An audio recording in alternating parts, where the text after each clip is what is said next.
From Los Angeles, the home of film and television, this is Film Music Live, a webcast featuring outstanding composers, orchestrators, filmmakers, and more from the world of music for film, television, and video games, talking about their work and answering your questions. Film Music Live is sponsored by the Film Music Network and Film Music Institute.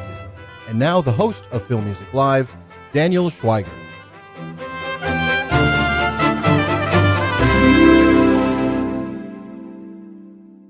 Hey everyone, I'm Daniel Schweiger, and welcome to Film Music Live, the show where you get to ask the questions to today's top composers. I'm happy to have you here. A composer who rose accompanying the top talent of the pop and scoring worlds, Simon Franklin's synthesizer and producing talents for Yes and Frankie Goes to Hollywood saw him voyage from England to America, where he'd collaborate with the likes of Madonna and Whitney Houston. He'd enter the orbit of film scoring with John Barry's Dances with Wolves and program the electronics of James Newton Howard's Grand Canyon and Howard Shore's Seven among his soundtrack collaborations.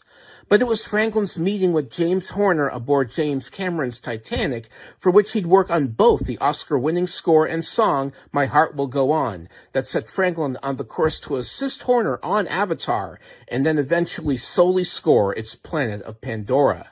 Following the composer's tragic passing, Franklin took over Horner's composing reins on The Magnificent Seven, then charted his own musical path with the combustible action of Peppermint and Jean-Jacques Gounod's Notre-Dame on Fire, as well as scoring Disney's World of Avatar theme park in Florida. It was only a matter of time before Cameron and Pandora came calling for Franklin. Tapping into Horner's spirit with Avatar Way of Water, Franklin powerfully brought his own voice to the Na'vi culture and their fight with the invading Sky people. Now that bond of family and the world's fight for survival hits epic heights with Avatar Fire and Ash.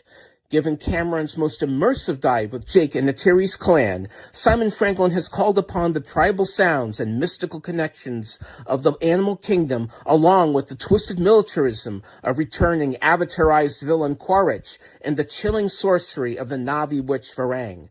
The result is being part of a glorious melodic world of ethnic rhythm, ancient voices, old-school symphonic excitement, and the richly emotional feeling of tapping into a sense of spiritual wonder that passes the torch between Franklin and Horner like never before. And now here to talk about channeling the music from Pandora's Tree of Life like never before is composer Simon Franglen. Welcome to Film Music Live. Well, it's lovely to be here, Daniel. It's I have to say, I'd like to see that movie you just showed me. Can I just add one quick corollary, which is absolutely, James Newton Howard. Although I have met him, I've never worked with him. I think that was a song that I worked on Grand Canyon, rather than being the score. Very, very cool. And it's a great movie. What was it like just at the beginning of you getting your feet wet in Hollywood, making segueing from this kind of pop world into working with film composers? I think I was lucky that I started with lots of records in LA. I'd been persuaded by an American record producer engineer to move to Los Angeles. And I initially started working with a guy called David Foster, who was a record producer. And we hit it off and we started working really rather well together. I came with a slightly more English, should we say, post-punk aesthetic. I tended to be pushing things, but I also had a groove that David liked. And so I was working on lots of records. And then there came a point when I think I was introduced to John Barry through David and Bill Ross. And from John and I became fast friends, and I started working with John. And initially, I started working on the soundtrack for Dance with Wolves, but mainly it was on things like Chaplin and a load of other films in that period. And then the record side and the film side sort of gradually just worked in parallel, and then they went from there. You could say, I guess, you were both English expatriates when you met each other. Yeah, absolutely. I mean, I think John was incredibly important in terms of giving me that sense of what was important cinematically. I've been very lucky that the composers I've worked with have generally been thematic composers. And I think the training that I got was was part of why I am who I, in terms of the way that I write. I feel that I'm a thematic composer. I hope there still is room for themes in Hollywood. But that comes from the people I understudied under. Absolutely. It's interesting. One of my favorite cues in Dances with Wolves is right at the beginning of the film. And I think it involves some electronics, and it's where he's riding his horse between the two and is raising his arms up. And there's this beautiful, beautiful use of electronics in that one sequence. Yeah, I came in at the very end of the score, so I think that was before my time. So somebody else must take credit for that. But it was. I remember asking John. There was a thing where we were talking about the buffalo hunt, and I said, "Why is everybody, violin one, violin two of the other cellos playing the theme? Why are they playing the tune?" And he said to me, "Well, you can't fight 1,000 buffalo." And that has been one of the mantras in terms of the way that I think about film composing, is you have to realize that you're third below the dialogue, below the sound effects, and the music has to have it has its moments, but you have to know how to work against it. Now, when you first met James Horner, when did you realize that this was going to click? I mean, that this was going to be a synergy that would just keep, that would really become iconic in a way for you? James and I, when I was asked to go and work with him, I was working with Alan Silvestri on Contact.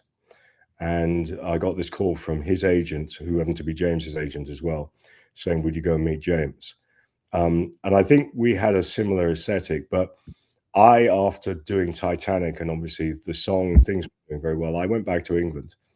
I didn't actually see James. I would bump into him every so often in the years after Titanic. It was 2000, and I remember seeing him during Apocalypto a couple of times. We sort of saw each other at Abbey Road and so on. But it was they would started Avatar, and they were going in a slightly different direction. And they asked me to come and have a look. I was out here in Los Angeles, where I am at the moment. I was producing Tony Braxton, I think. And Ian Underwood phoned me up and just said, James wanted it. And so I came and looked at 5 minutes of Avatar 1. And they said, "Would you be interested? And we know you don't do this anymore, but would you be interested in looking at it?" And I immediately thought this was like astonishing. I took a second to sort of think about it, and then did a week with them, and then it became a month, and then it became a year. And at the end of that year, I think that we had a situation where we'd realized that James and I had a great rhythm in terms of the way that we worked. I was doing the non-orchestral side of Avatar, and that was working well. I was given free rein to sort of come up with the sounds and the rhythms and the sort of sound of that. And that, from then onwards, we were fast. We continued working together pretty well nonstop from that point onwards. Right. And fortunately, when James passed, the Magnificent Seven was going on. How far done was that score when that happened? We'd done some initial theme work, and so on, and we were getting some early prep work doing it. So I had some themes, but that was sort of where we were at the time, and we were about to get into the body of it. And I wanted to, once I had, I took the themes to Antoine and said, "Here, I just want to give you this gift from James," which were themes that we used. And then he said, "Why don't you finish the score?" So I took it on from that point onwards. That's great. That's great. Yeah, so that was Varang at the door. So my dog has been trained if that was. No worry. I have. What was the challenge of because essentially, really, the Magnificent Seven, was the kind of the test of fire to really pull something, and get it done. How difficult was it to and it's a really pretty good remake and a really very impactful Western score. Well, I remember talking to James at the time when Antoine had asked him to do it, and he said, "I'm not really sure I should do this." And he said, "Well, how are we going to better Elmo?" And I said to him, "Well, if you don't do it, who else will?" And the answer would be anybody else at this point was probably, he was the right choice at the time. And we'd had a very, very successful time with Antoine on Southpaw. And so we had a rhythm with Antoine, and that I think is important, is that if you have a groove with a director, that's the important thing, and that's actually probably more important than anything else in terms of where the score ends up. Very, very true. And you did two really good scores, kind of before Way of Water came calling. One was this really pretty epic disaster film that Jean-Jacques Gounod directed about about Notre-Dame, and the other was a really good revenge thriller called Peppermint. Yeah. There's also a couple of other things. There's a thing called, which I'm very proud of, is a film called Curse of Turin, though, which is but the Jean-Jacques and I are, I consider him sort of my surrogate uncle. And he'd asked me to do Notre-Dame. And that was a fabulous experience. I mean, we were in the middle of COVID, so I had to be fairly efficient about how we did the score. That was one where I recorded everybody in one room. We were allowed right at the end of COVID to have the orchestra in one room. So I had a 77-piece band, and we did the whole score across two days. And Jean-Jacques wanted that sense of action, but he also wanted the emotion that goes on, and there had to be an element of the cathedral had to have a character, and the main characters in the film always tell you what the themes should be based on, what instruments you should use. And I tried a number of different things, and then the moment I put choir in, the cathedral just felt right. And so I was lucky to use Tenebrae, who are a phenomenal choir in London, and they were the key sound of this score, I think. Wow, no relation to the Dario Argento movie. I can imagine. Now, Avatar: Way of Water comes your way. What was the challenge of that? Now you're totally on your own, doing this, and again, it's a movie that I imagine it took years for the visuals to come together. I had been asked so James died in the summer of 2015, and I was finishing off the theme park. There was 5 hours of music to do in the theme park, and December 2017, Jim calls and says, "Come and read the scripts for Avatar 2, Avatar 3, Avatar 4, and Avatar 5," because he wanted me to see the arc of the story. And the initial thing was I had to write the on-screen music. And the second paragraph of Avatar 2, it says, Neytiri sings the song chord. So she has to sing something, but she also has to have a Na'vi lyric that makes sense. And there were a number of other ceremonies and other vocal, things that needed to be done for on-screen. So I started with song chord. And the other thing, we were doing 2 and 3 together. I think people, that won't make sense to a lot of people, because the next piece of music I wrote is actually the main theme for Avatar 3, which is, I call the future in the past because of the lyric. And we hear Zoe singing that on the end of the album of Avatar 3, but I wrote that after having written the song chord. And then we sort of gradually evolved into discussing the score and what we needed to do. And it was important to Jim that the score remembered where we came from, but also was very much the score for Way of Water. It couldn't just be a rehash of Avatar 1. It was a different film. It required new themes. One of the things that he had talked to me about was the idea that he felt that Avatar 1 was a fabulous score, but didn't have themes associated with specific characters. That idea of leitmotif had been something that hadn't happened in A1. And he wanted me to very, very much write themes that he could associate with different people and different tribes, like the clans, like the Metkayina or Payakan, and so on. And so that was my job, was to come up with a new thematic language for the new things that we were going to meet in A2. Wow. So we have our first question from Louis Versalini. Hey, Simon Franglin, how much total music did you write for Avatar Fire and Ash? And what does the process entail writing a project like that with a massive amount of music? So I guess now 2 and 3 are just like one score for you. Not quite. No, when we got to the scoring, Avatar 2 was probably 10 hours of demos. I recorded 5 hours with orchestra. There is 2 hours and 50 minutes, something like that, maybe 40 in the film. Avatar 3, I didn't do any of 3 in that chunk. Then I took 6 months off, which I needed after 2, because 2 had been a fairly full-on process because we were mid-COVID as well. And Jim and I talked about the idea of me starting early on Avatar 3. So Avatar 3, probably 7 hours of demos for my, remember, a demo may mean that at some point I love it, and then I change my mind. And then we have internally, we call things V1 and V2. V2, if there's a really total change. So probably 7 hours of music.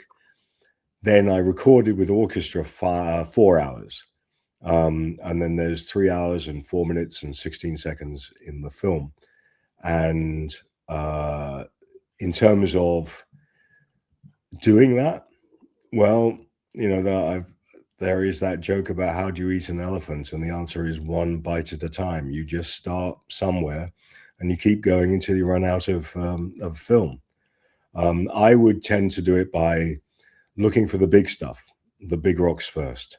So I would look for the big thematic moments, and then I work from there. So key moments over the last 2.5 years when I was writing the score, the first time I played Jim the Ash, the sound for the Ash, and that was a huge anchor in terms of anchoring the score, because that was going to be an important color for us across the whole film. Right. The one thing that really struck me, having seen the movie twice now, this is much more of a jungle score in a way. The movie, it's kind of, especially in the first part, it's like watching this old Cornell Wilde movie called The Naked Prey, where they're chased through the jungle by the tribesmen. And again, it kind of, if I think of like kind of one James movie that this reminds me of, it's Apocalypto, where again you've got like these, the Mayan people being chased by the evil tribe guys. So there's much more, at least for me, an accent on the jungle or the tribal aspects in this score. I think that's fair. I think the other thing that, because of the fact that I think if I looked at the emotion that overrides a lot of this film, it is the sense of grief, the sense of loss. They've lost their son Nateam, Jake and Neytiri, and that takes that colors a lot of the film. And there's less of the National Geographic type wonder, which gave me in some ways less of those moments like the swimming in the water type stuff. There was less of that in A3. It's a more intense film. So I had to sort of write a slightly different score. It's a more intense score and probably less of the big epic thematic stuff that I would have time to allow to evolve, just the nature of the film. Now, all of the Avatar movies end up with this just gigantic battle between the pink skins and the blue skins, and this one I think is like the most epic. It seems to go on for about an hour.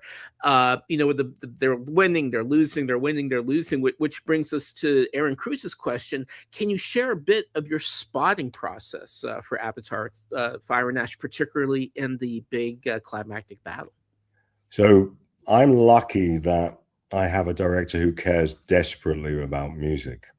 And by that, I mean that we go into the weeds. We have a really intense spotting process that will take time.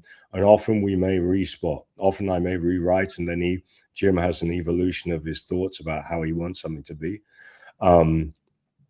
which is important. I think the idea that you write it one and done, that you've just written the score and it's great and it is, and that's going to be the perfect score every single time.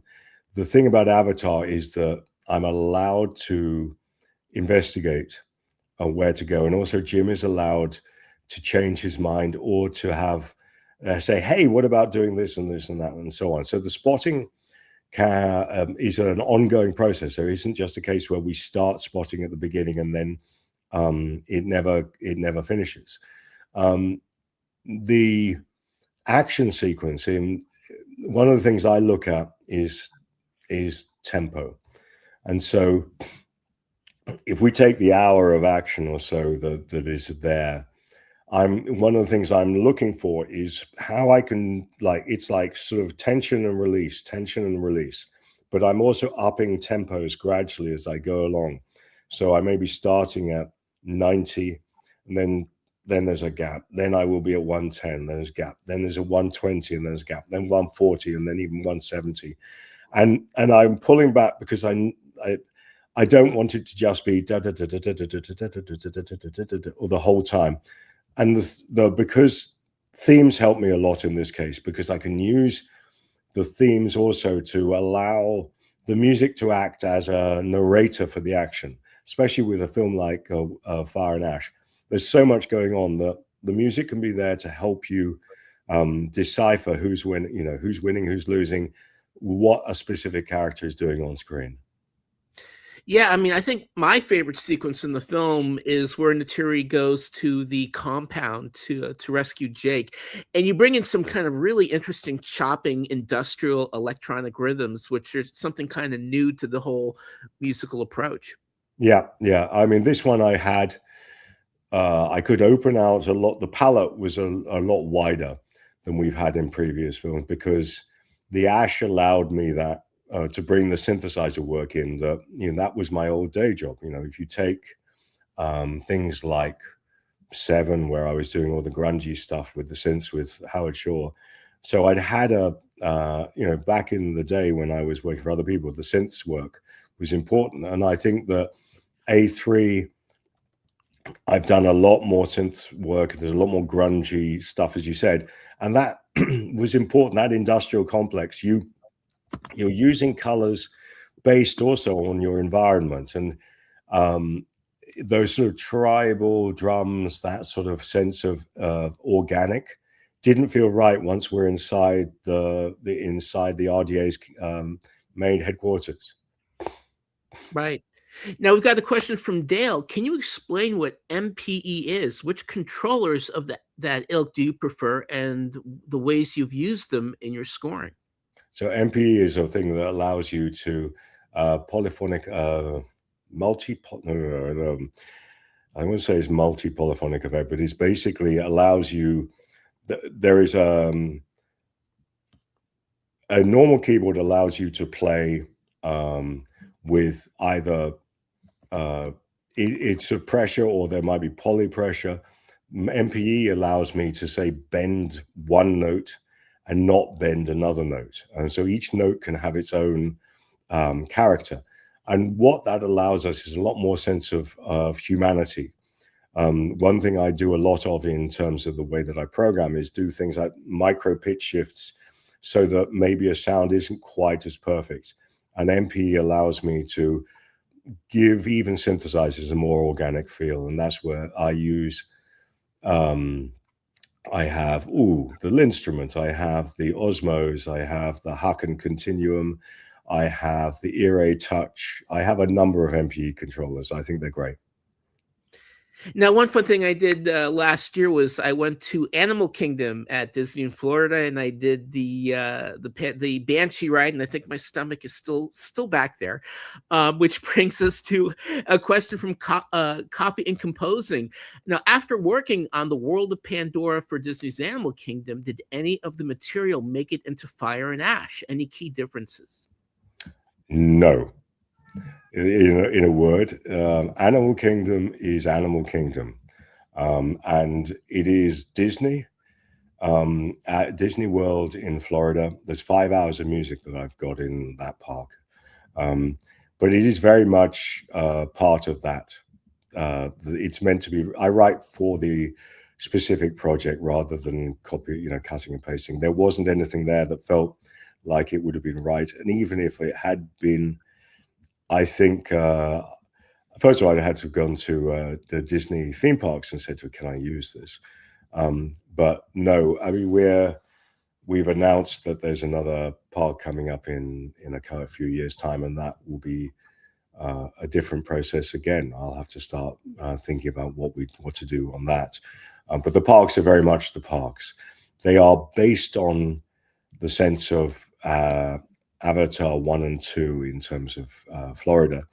And so I started thinking, we for instance, we have the shop in Pandora, World of Avatar, is called Wind Traders. Now we actually finally know why, 8 years after the shop opened, why it's called Wind Traders. So it's Smirk that is an Easter egg. Yeah. Probably my favorite character in all of the movies is Quaritch, and he definitely has a lot more to do in this. He's really interesting guy. I mean, he's basically napalming villages like he was in Vietnam, but then he loves his son, and you've got this really kind of interesting dichotomy with the guy you love to hate. What was it like scoring him, particularly in this movie? I love writing music for slang. Quaritch is one of those characters that he has his own moral compass that he thinks he's following. And part of the problem here was also that he is no longer the human that he was, but the human inside is being driven by the feeling that, for instance, Jake has let him down, let the Marines down that he was once of. And there is that split, because also there's Spider, and we see that all the time. And then there is this pull of the planet, which he hasn't quite worked out what to deal with. And one of the things that I'm proudest of in terms of my thematic use is finally, and I wrote this, I knew we were going to end up here because obviously I'd read the scripts, but the family theme and Quaritch's theme finally work at the end of A3. You hear how they work together, one underneath the other. And there are previous scenes. There's a scene when they're trying to do an escape, when they're first captured by Verong, where you will hear Quaritch's theme as he's in the ascendant, then Jake's, the family theme, and so on. And they're playing back and forth between each other. Because the thing about Quaritch is, for instance, he always says corporal to Jake, and Jake always says colonel. They always are still underneath it all. The humans are still in there, and that's part of the problem. Is when he appears as an avatar, there's a sound I use which I call the sort of death motif, which is this fujara, this wind instrument, and and it's when we see the 2 arrows sticking into his human skeleton in A2, and it's one of the things that he sometimes, the Quaritch has this split personality, which is he doesn't know what to do with being blue, but he still has this love for his son, and he can't get rid of it, and that's part of the issue. Right. I think probably one of the wackiest scenes that's been in an Avatar is the Quaritch druggy scene, the Quaritch Coke scene. Tell me about scoring that. That's 6.5 minutes of probably the widest ranging scoring on any cue I've ever done. I mean, we start with full on aleatorics straight out of the Corigliano playbook. But we're also playing with this in Atmos. Things are spinning around. I've got choirs coming here. I've got brass, like all over the place. It's all around you because he is in the middle of this this drug-induced paranoia that's happening as he's looking around, and you're seeing the visuals that are reflecting this. And then there comes a point where, having gone completely to this full orchestral aleatoric stuff, we move to just a flute, which is when Varong starts telling her story about why the ash of the ash and what happened. The fire came down from the mountain. And I start with her. And then we move into this point where she is controlling Quaritch and she's asking him questions. And I bring in the more in her, that texture, the view, bum, bum, bum, bum, bum, bum. And we think we know where we're going, and she's controlling it. And there's a lot of weirdness going on and I start bringing synths going, womp, womp, like the womp womp synths and so on. And we think we know where we are until there's a point where Quaritch says, I came here for you. And then we bring in Quaritch's theme. And Quaritch's theme is, in this case, is on low brass and gradually builds until we then, there's this point where she goes, I see you. And he goes, damn right you do. And then if there is a point in the film where everything changes, it's a single kick drum. And I made the hardest, toughest kick drum I could possibly make. And it is extremely loud in the cinema. I think you'd agree. And then the synths, that there's this part of the ash sound which is like a real descending thing, and then gradually the more in hers build, and as the more in hers, the bum bum bum bum bum bum build, Quaritch's theme is playing under, and they're now combined as one as we go to the end. I'm very, very proud of that cue. As a single piece, it's probably my favorite. It's definitely a Colonel Willard Apocalypse Now scene that I wasn't quite expecting. We've got a question from Alan Castillo. Thank you for your work, man. What's your favorite evolution of a motif that you composed for these two movies? Favorite evolution? Well, I think we finally discovered that actually, although the Kiri's theme in A2 was more her hearing Awa in the background, which is a 3-note motif, and that's really Awa. And we discover, instead of the fact that we think, we think we know what that is.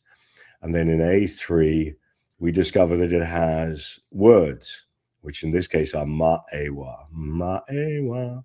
And that becomes a chant. There's a thing when Spider is resurrected. Not resurrected, when he's having problem breathing and Kiri saves him. And we hear the chanting of these voices. It's meant to be almost the spirit voices calling from the spirit world. And that Ma'ewa spirit world thing is something I used later in the film. We use it as Kiri and Spider and Took are going towards Awa, the great big giant head. We hear the Ma'ewa chant again. And then at the very end of the film, we hear it again.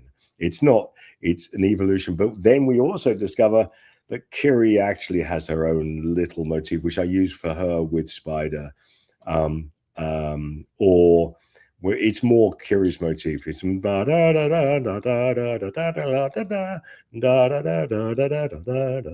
so on. It goes on like that.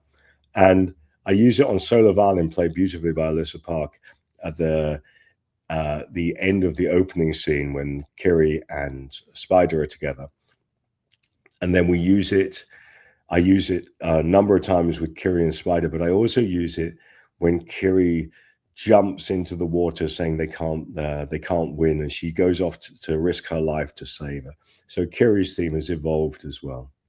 Yeah, no, I really particularly liked her character in this. Mm. It's always kind of weird to hear Sigourney Weaver's voice, much older actress in this teenager. This is kind of wacky Sig is connect. great. I mean, Sig is just. I think the thing about Sig and slang is they bring so much to this. That brings us to a question from Joel. Did you connect with any of the characters more than others when you wrote the music for this?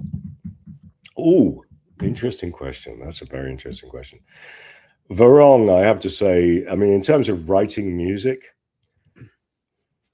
you got to say that this time writing the Ash and writing Varong's thing with, which is this sort of vocal texture, if there's a piece that which is really simple, and it's when she first sees the gun. And I wrote a piece that I named "I'm Just a Girl Standing in Front of a Gun Saying You Love Me." And it's a simple and so on. It's a sort of snake charmer thing.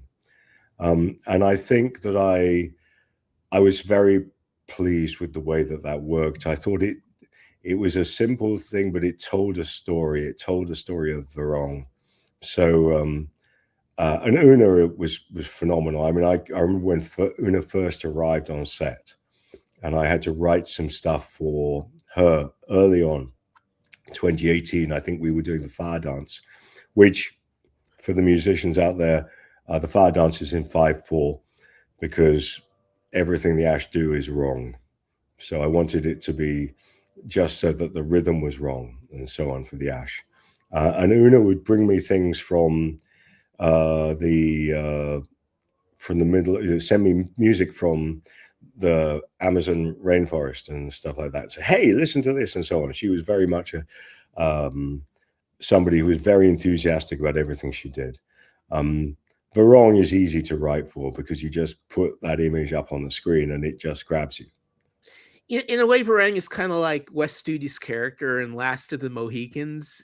Yeah. When you're writing music, did you ever imagine like maybe she was a nice person at one point before this horrible stuff happened to her tribe? Did you ever try to find the humanity in this just insanely evil Well, that's sort of what I did initially in that fire came down to the mountain in the fire cue, the bit we were talking about in the hut with Quaritch. And I'm playing it with a solo flute. I wanted there to be, I don't want to use the word humanity, but I think we understand what I mean by that.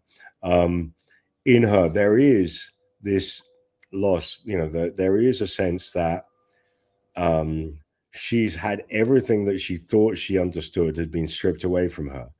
And she feels like everything they've been told about Awa was a lie. And therefore she has her own moral compass, but it is now changed because she's been told, she's had it demonstrated that her moral compass was completely wrong. And therefore she's got to build her own. And I think when I look at it with Varong, I think she is building her own universe. And that's part of the thing, is that there isn't any sense of a higher calling with her. She is very much the calling itself. Now, Dinah would like to know, what was your first job in the industry, and did you ever have an internship? I never had an internship. I am fully practically taught. So, first paid gig was when I was 15. I was mixing sound at the Africa Center in Covent Garden. Then I went up to University of Manchester and then went straight into studios in London. I went to a tiny studio and I was recording demos for myself and persuaded the guy who owned the studio that he actually needed a studio manager. So that was close to an internship, but I was running the studio. I was being paid the princely sum of £25 a week. But the guy bought a PPG Wave and Wavetone, which is one of the very first music computers. And that transformed my life. And the PPG Wave the way that I was using it, I was very lucky that the people who distributed the PPG Wave also distributed a thing called the Synclavier, and they phoned up Trevor Horn, who was a record producer at the time, and said, "You should hire this kid." And so the next gig, after working for 25 quid a week in the tiniest of studios in central London, was working at the biggest studio in the world at the time, which was called Psalm West, with the biggest music computer in the time, which was called the Synclavier, working for the biggest record producer in the world at the time, called Trevor Horn, working with the biggest band in the world at the time, called Yes. And that was the next thing that happened. So it was, the change was fairly rapid for me. Now, I got to ask you, one of my favorite bands in the 80s was Frankie Goes to Hollywood. What was that experience like? I worked on Liverpool. I didn't work on Welcome to the Pleasure Dome, but I loved, I remember very clearly the first time hearing I think it was Two Tribes. I was at college. Two Tribes came on, and the DJ played it once, and so many phone calls came in, he just kept playing it for the rest of the hour, just on rotation, the same track again and again and again. Because obviously we didn't have Spotify, we didn't have any of those things. You only listened to the radio, and that was how you digested your music. So to then get to Psalm, and Liverpool was being mainly done by the legend that is Steve Lipson, who was incredibly important in certain terms of things that I learned in terms of working in the time I had at Psalm. Lippo was phenomenal. So I did stuff across the Liverpool album, just different bits and pieces over that year. That that they were making Liverpool, and then there was more stuff. I was also mainly working on the Yes Big Generator album, and doing stuff like I did some George Michael and Godley and Cream, and a load of other people as well whilst I was working at Psalm. So there was a variety, but no, Frankie Goes to Hollywood was really great. Yeah, absolutely. Now, Dale wants to know: is that a Marin behind you? It is the Marin. This is the sound of the ash. And this was, I was starting with a electric guitars. I could never get the frenzy I needed. And so I went back to time that I'd spent in Mongolia with doing in 2014. I spent some time in Inner Mongolia and loved the sound of Marin Her, and realized that if I recorded a number of these and then put them into tritones, that I would get the texture. So I then did that. Then I added some other bits and pieces, put them through fuzz boxes, and that is the sound of the ash. Yes. Wow. Now I think, another element of Avatar that kind of pushes it, and even in this one pushes it even more, are the whales. And in this, the whales have earrings. Was it like, boy, I don't know, are people going to laugh at this? Or are they going to like it? I mean, when you treat like a really insane element like that, are you kind of careful musically to sell something like that? We treat them.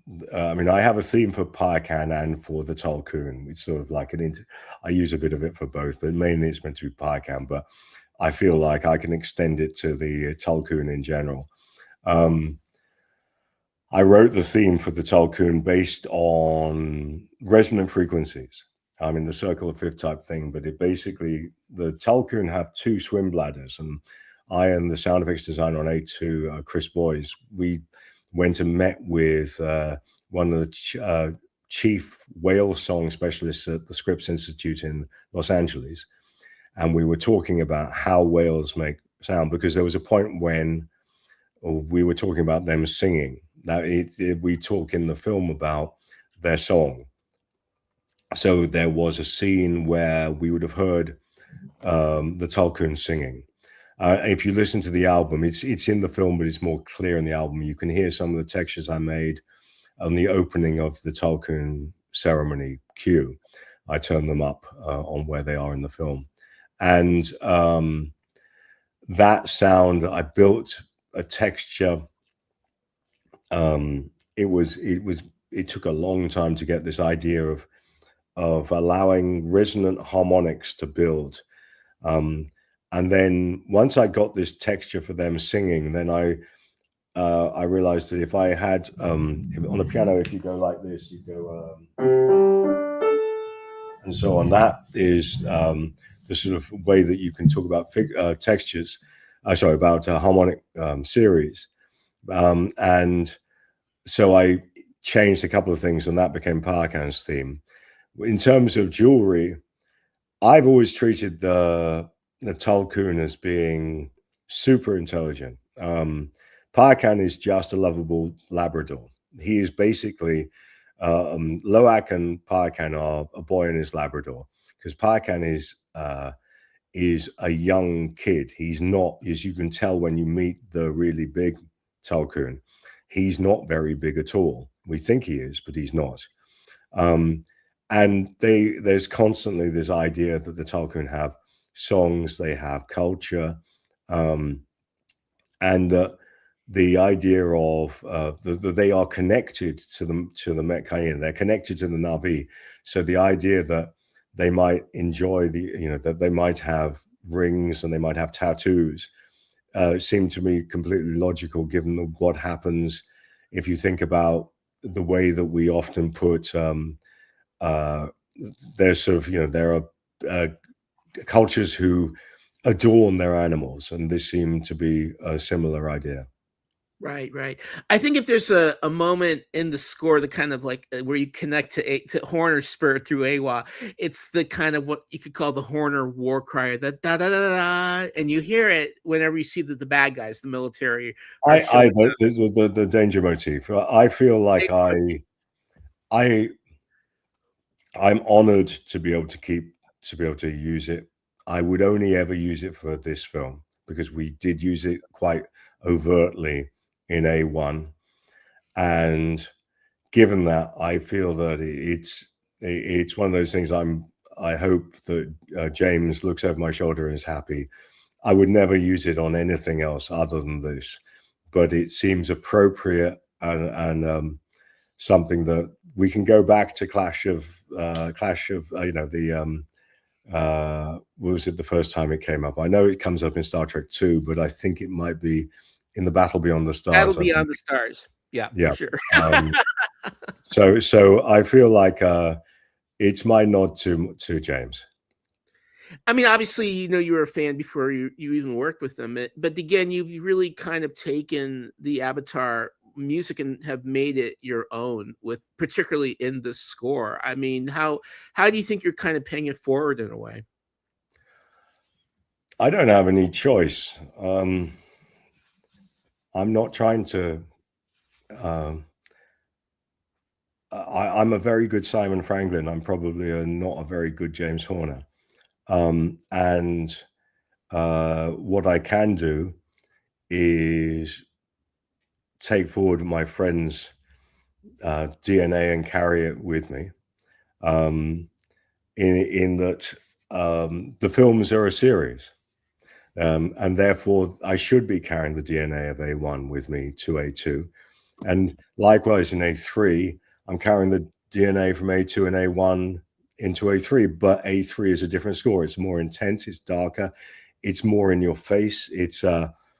There was a sound that Jim wanted from A3. He wanted a more intense sound in general because of the film. So the films define how you're going to score them. And if I were to score A3 as an ersatz James Horner, it would have probably not felt, I wouldn't have been as good as James at doing that. And secondly, that's not what Jim asked of me. He asked for a very intense score. And I think that A3 has its own score, the way that A2 has its own score and A1 has its own score. But the fact that we have motifs and we carry things forward, for instance, when the Turok turns up in A3, I absolutely just went right to Jim. I said, about the Gathering of the Clans, I want to use exactly this, because it's a callback and I'm very proud. I was the arranger on the original cue, and I was very happy to be able to say, like, no, let's just call, let's. He said, don't you want to do something else? No, no. Let's just use this. This is it. Let's just call it back. Everybody will like it when Turok, you know, when the Turok arrives, we really want to just go back. Let's just call back. And I'm very pleased to be able to do those things. Are you surprised or not surprised by how metaphoric these movies have become? In what way do you mean metaphoric? Explain Well, to you know, me. the kind of real world, Oh, I think if there isn't room for a metaphor for the fact that we're messing up the planet out there, I think that there's, I think that the idea that that we go through, on these films is that idea of remembering you've only got one planet, so don't mess it up. And I hopefully that metaphor comes through. Absolutely. Now, if I had to make my prediction, hopefully I think I'm right. You're going to be one of the 5 Oscar nominations. I think it's highly unlikely, but I thank you very much. But if it happens in fantasy world, what do you think? What do you think it says? It says, I'm very proud of this score. I think it's the best music I've written. And there's an awful lot of effort that's gone in. I mean, I think people, the fact that this is it's difficult to describe the sheer level of detail and the sheer quantity. I mean, just the amount of music, because 3 hours of score, 1,000 track sessions with really complex orchestration, arrangement, electronics, vocals that are solo vocals, small scale Navi vocals, big choirs, solo instruments like Pedro Eustache and George Deering, all of these textures that build on top of each other, and this sort of musical world building. I hope that there is still room for epic in Oscar, because I think as a score, I'm extremely proud of it, and I think that it does what it if you look at a score and say, does it support the film and does it make the film better? Does it support the emotional heartbeat of the film? I think I've done that very well. I'm very proud of it. Whether people want to vote for it, that's a completely different matter. They may not like the film, they may not like anything, but that's a choice that the Oscar voters should make, and I will keep working very hard. And if they like it enough, then I'll be part of the 5. Absolutely, and I think you hopefully deserve to. So I guess to wrap up, I think you said there were 5 of these. You've read the script for the first 5 or 6, 7. I don't know. Are the next Avatar scores already written in your head? Oh no, I haven't even started to think about them. I mean, they are going to go into completely different places. 2 and 3 were a couplet. They were really originally one film that got spread across 2. And therefore they're sort of like light and shade of the same side, if you wanted to take of the same textures and the same thoughts. So the big change is when the Ash arrive. 4 is I think an astonishing script, and we go into whole new places. We get to do whole new things, and I'm going to have to develop new languages for a lot of new stuff, in the way that the Ash has its own language. The Ash, for instance, the drums in the Ash are not organic, they're electronic, because that's the Ash. I wanted them to feel like they turned their back on that organic world. The Ash don't have themes, they have feelings. But where we go next with 4 is going to be very, very different. And then 5, again, we have an expansion, and there is so much to deal with. It's really going to be something. I do hope we get to make them. I think the box office will tell us whether anybody wants to actually see any more of these. I really hope we do, because they're my favorites. 2 and 3 were like a transition from where we were in 1, but 4 and 5 are just astonishing. Well, I think we're going to see him. So, Simon, I just want to thank you so much for joining us at Film Music Live. Watch Avatar: Fire and Ash in theaters with Simon's soundtrack available on Hollywood Records. A big thanks to Rebecca Alperin at Costa Communications and Sharon Summer at Hollywood Records, our show producer Dale Turner, and our graphic designer Mark Banning. And I'll see you all, Ewa permitting, on the next Film Music Live. Bye-bye.